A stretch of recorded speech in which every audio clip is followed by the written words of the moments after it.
Assalamualaikum warahmatullahi wabarakatuh. Allahu Akbar, Allahu Akbar, Allahu Akbar. Allahu Akbar, Allahu Akbar, Allahu Akbar. Allahu Akbar, Allahu Akbar, Allahu Akbar. Allahu Akbar kabira walhamdulillahi katsira. Wa subhanallahi bukratan wa asila. La ilaha illallah wahdah. Sadaqa wa'dah. Wa nasara 'abdah. Wa azza jundahu wa zamal ahzab wahdah. La ilaha illallah wa la na'budu illa iyyah. Mukhlishina lahuddin. Walau karihal kafirun. Walau karihal musyrikun. Walau karihal munafiqun.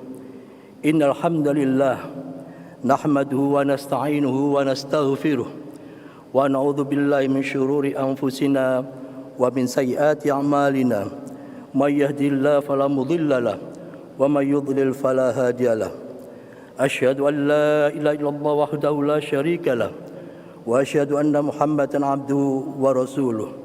Allahumma shalli wa sallim ala sayidina Muhammad wa ala alihi wa sahbihi ajma'in. Faya ayyuhal hadirun ittaqullah haqqa tuqatih wa la tamutunna illa wa antum muslimun. Ya ayyuhalladzina amanu ittaqullah wa qulu qawlan sadida yuslih lakum a'malakum wa yaghfir lakum dhunubakum wa may yuti'illah wa rasulahu faqad faza fawzan 'azima. Allahu akbar walillahil hamd. Jamaah salat Id Masjid Istiqlal rahimakumullah.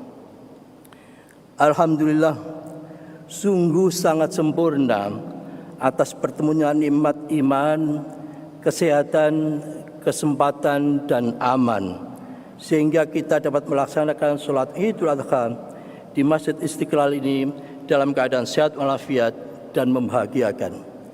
Salawat dan salam semoga senantiasa tercurahkan kepada junjungan Nabi besar Muhammad sallallahu alaihi wasallam, keluarga, para sahabat, dan kita semua para penerus dan pejuang ajaran Rasulullah Muhammad SAW. Bersyukur itu bukan hanya atas pemberian nikmat yang kita terima, tetapi juga atas dihindarkan dari musibah itu pun juga kita harus bersyukur. Kita sendiri tidak tahu musibah apa yang sebenarnya akan terjadi dan betapa banyak musibah itu yang dihindarkan oleh Allah SWT. Bersyukur itu karena kita bisa bersyukur, karena tidak semua orang bisa bersyukur. I'malu ala Dawud syukra wa qalilum min ibadiyas syakur. Oleh karena itu sekali lagi mari kita sama-sama bersyukur kehadirat Allah SWT. Salah satu ciri dari nikmat Allah itu sifatnya terus menerus, continuous. Sesekali saja mengalami diskontinuitas atau terputus. Terputusnya itu untuk mengingatkan kepada kita semua bahwa selama ini kita sudah menerima nikmat itu. Sebagai contoh, berapa lama kita menderita sakit sariawan? Bisa jadi hanya 2 hari. Tetapi dengan 2 hari itu rasanya hidup ini menjadi sangat terganggu. Dan berapa lama kita terbebas dari sariawan. Sehingga kalau dibandingkan tidak ada apa-apanya. Dalam teori limit itulah namanya infinite, menjadi tak berhingga. Oleh karena itu tidak ada alasan untuk kita tidak bersyukur. Memang nikmat itu dirasakan betapa besarnya nilainya pada saat nikmat itu tercabut dari kita. Oleh karena itu sangat tepat yang disampaikan oleh Ibnu Athaillah dalam kitab legendarisnya yaitu Al-Hikam, orang tidak akan mengetahui nilai nikmat saat memperolehnya. Ia akan mengetahui ketika sudah lepas dari dirinya. Oleh karena itu, hadirin sekalian, mari kita sama-sama belajar untuk bersyukur. Belajar untuk bersyukur dan belajar berterima kasih kepada siapapun yang pernah berbuat baik, baik kepada diri kita, kepada bangsa dan negara. Allahu Akbar, walillahil hamd. Hadirin jamaah salat Id rahimakumullah. Marilah kita saling ingat mengingatkan, mengajak untuk senantiasa menjalankan sebaik-baiknya, bukan sekedar menjalankan apa yang diperintahkan oleh Allah dan Rasul-Nya, dan kita menjauhkan diri bukan sekedar meninggalkan dari apa yang dilarang oleh Allah dan Rasul-Nya. Kalau itu kita lakukan, insya Allah kita semua akan menjadi khairun nas anfa'uhum linnas, yaitu orang yang senantiasa memberikan kebaikan, kemanfaatan bagi orang lain, dan itulah orang yang terbaik. Sehingga kalau kita menggunakan mafhum mukhalafah, logika balik, sehina-hina orang adalah orang yang paling banyak memberikan penderitaan kepada orang lain. Hadirnya orang yang bermanfaat itu adalah sebagai bagian dari solusi, bukan bagian dari persoalan. Oleh karena itu, insya Allah kehadiran kita semua adalah menjadi bagian dari solusi. Allahu Akbar, walillahil hamd. Saudara-saudara kita sekarang ini sedang menunaikan haji yang sudah lama ditunggu dan dirindukan untuk menjadi dhuyufur rahman. Kita pun juga demikian merindukan itu. Oleh karena itu kita doakan semoga perjalanan prosesi haji sekarang ini bisa berjalan dengan lancar, dan kita doakan mudah-mudahan mereka semua menjadi hajjam mabruran wa sa'yam mashkuran wa dzamban maghfuran wa tijaratan lan tabur. Dan bagi kita yang belum dikaruniai untuk bisa menunaikan haji, mudah-mudahan Allah mentakdirkan waktu-waktu mendatang untuk bisa berhaji. Dan bagi kita semua yang sudah berhaji, mudah-mudahan Allah senantiasa memperkuat kemabruran kita. Allahu Akbar, walillahil hamd.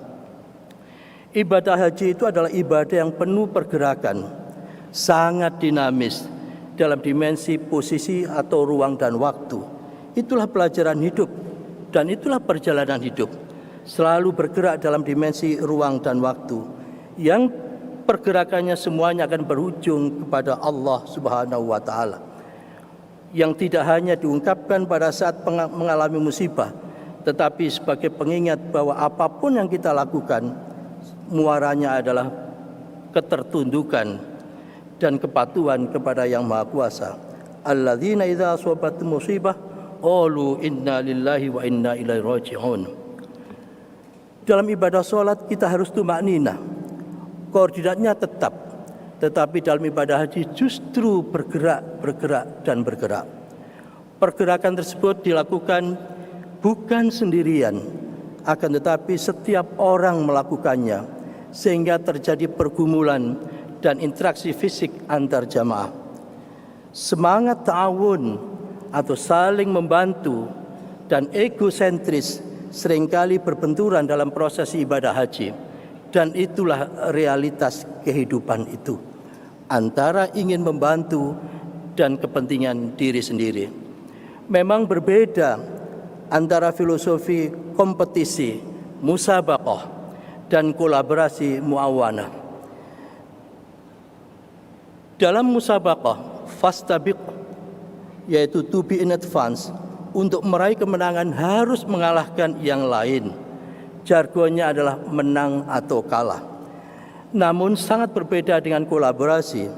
Untuk menjadi yang terbaik, pemenang tidak harus mengalahkan yang lain, tetapi bisa menang bersama-sama, sukses bersama-sama.